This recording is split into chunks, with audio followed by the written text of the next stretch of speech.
Wale Tinubu, who co-founded Oando in 1994, is Nigeria's highest-earning CEO in the country at N$585 million per annum.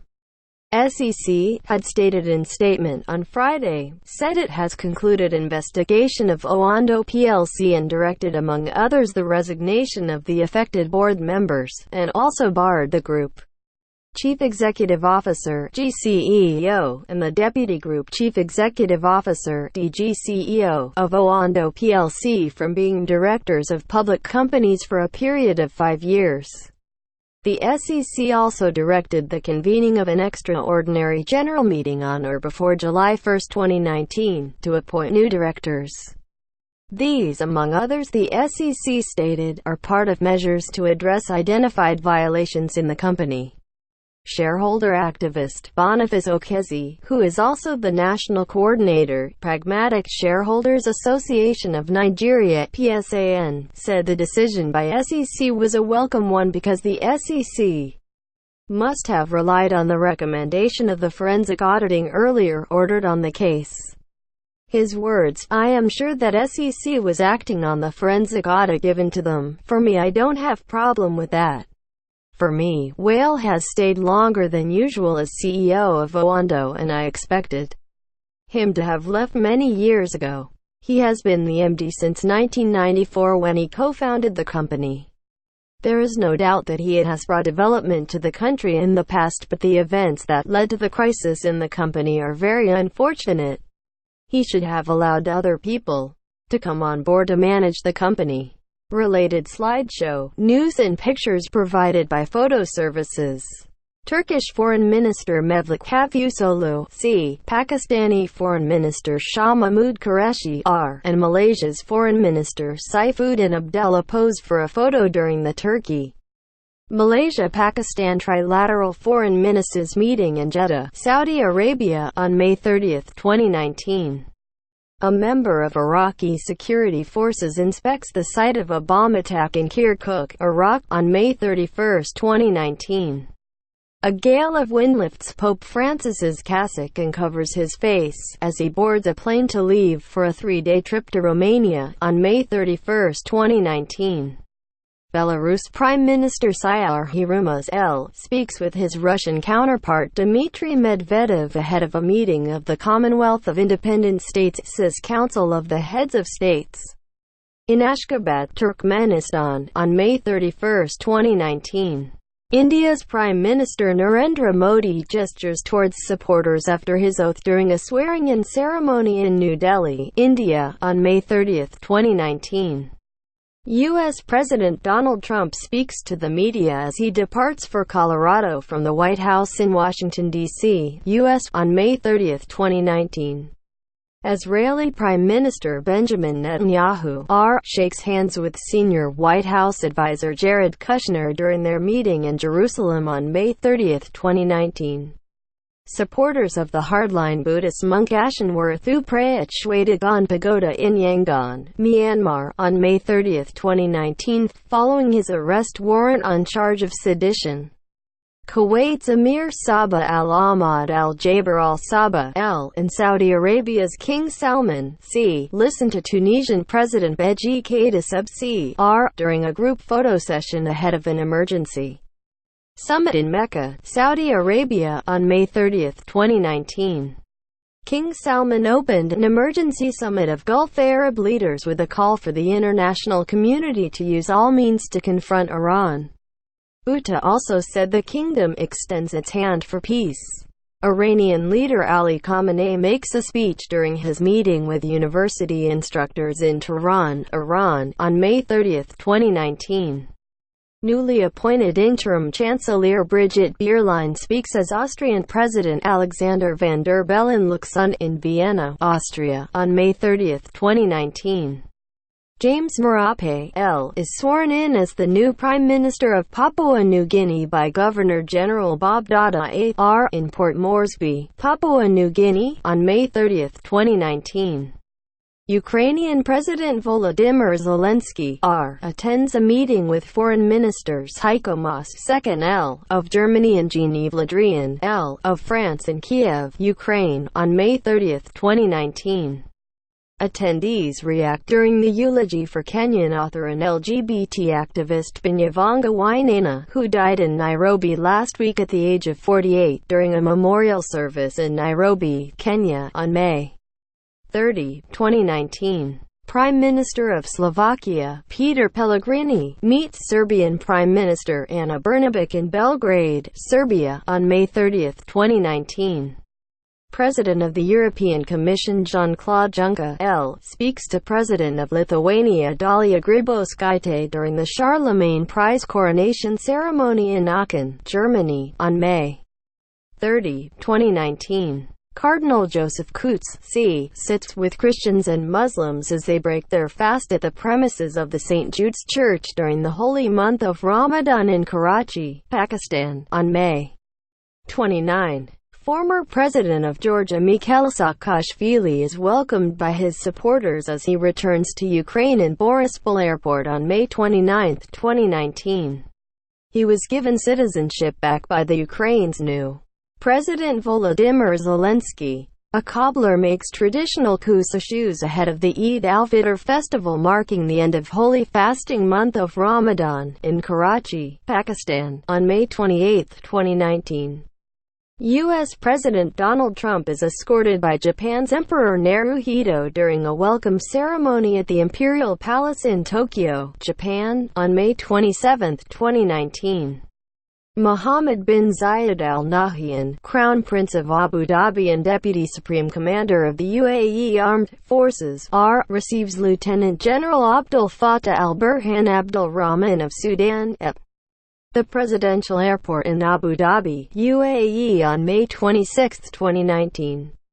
Plastic bags seen hanging on branches during a protest called March of Plastic Bags outside the Kiev City Hall in Kiev, Ukraine, on May 26, 2019.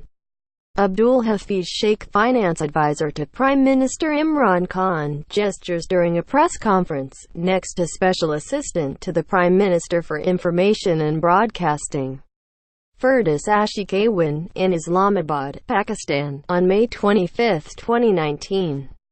Venezuela's opposition leader and self-proclaimed interim president Juan Guaido greets supporters at a rally in Carora, Venezuela, on May 25, 2019. Christian Orthodox believers demonstrate near the Romanian Orthodox Patriarchy headquarters in Bucharest, Romania, on May 25, 2019, during a protest against the upcoming visit of Pope Francis to Romania, scheduled from May 31 to June 2. Worshippers pray during the holy fasting month of Ramadan in front of the Kaaba, the cubic building at the Grand Mosque, in the holy city of Mecca, Saudi Arabia, on May 25, 2019.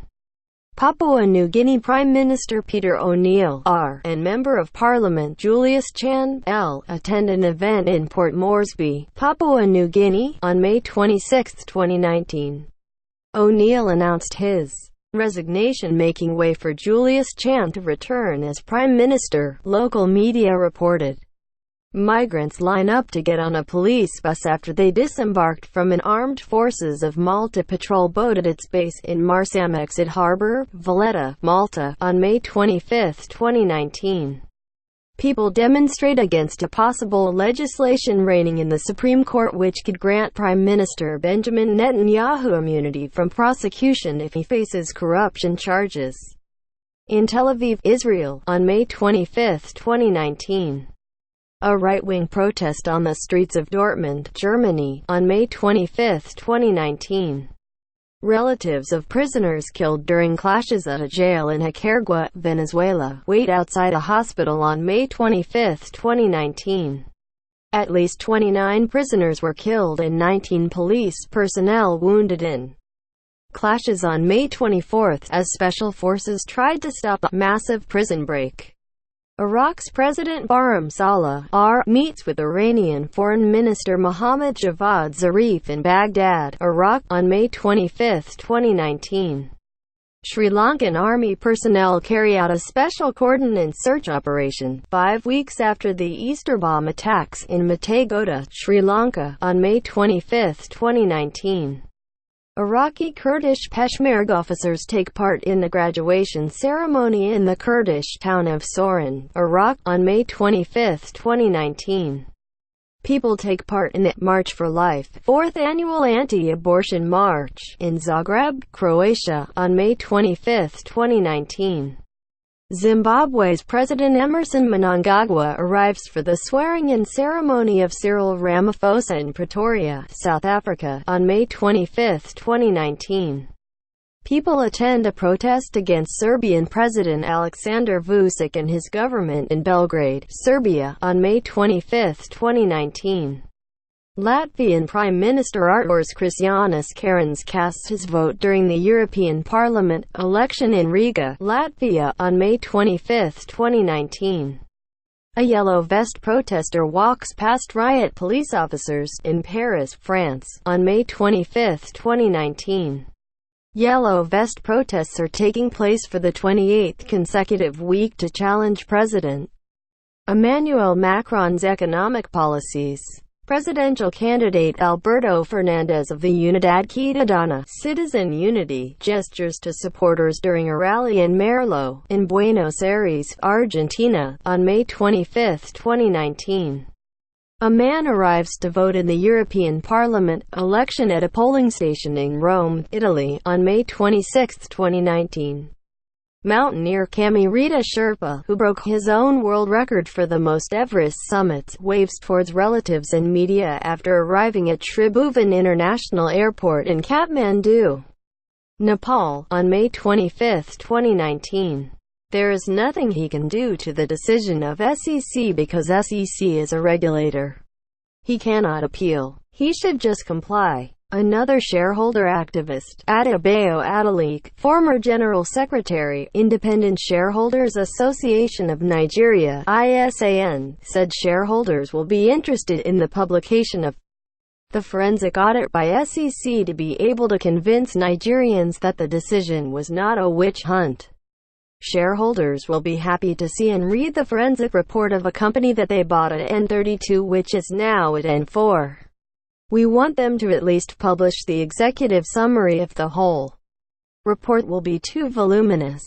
Nobody should foreclose the possibility of Wale Tinubu challenging the SEC decision, Adeleke said.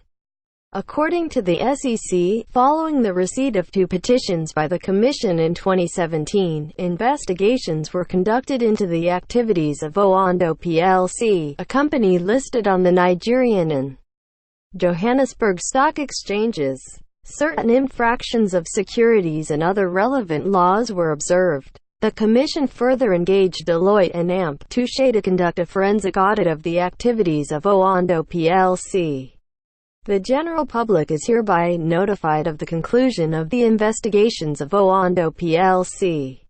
The findings from the report revealed serious infractions such as false disclosures, market abuses, misstatements in financial statements, internal control failures, and corporate governance lapses stemming from poor board oversight, irregular approval of directors' remuneration, unjustified disbursements to directors and management of the company, related party transactions not conducted at arm's length, amongst others. The SEC also directed the payment of monetary penalties by the company and affected individuals and directors, and refund of improperly disbursed remuneration by the affected board members to the company. As required under Section 304 of the Investments and Securities Act (ISA) 2007, the Commission said it would refer all issues with possible criminality to the appropriate criminal prosecuting authorities. In addition, the SEC stated that other aspects of the findings would be referred to the Nigerian Stock Exchange (NSE), Federal Inland Revenue Service (FIRS), and the Corporate Affairs Commission (CAC). Oando, in a statement made available to our correspondent and signed by the company's Chief Compliance Officer and Company Secretary, Ayatollah Jagan, said it reserves its rights to take all legal steps to protect its business and assets. Oando is of the view that these alleged infractions and penalties are unsubstantiated, ultra vires, invalid and calculated to prejudice the business of the company. The company has not been given the opportunity to see, review and respond to the forensic audit report, and so is unable to ascertain what findings, if any, were made in relation to the alleged infractions and defend itself accordingly before the SEC. The company reserves its rights to take all legal steps to protect its business and assets whilst remaining committed to act in the best interests of all its shareholders, Jagan said.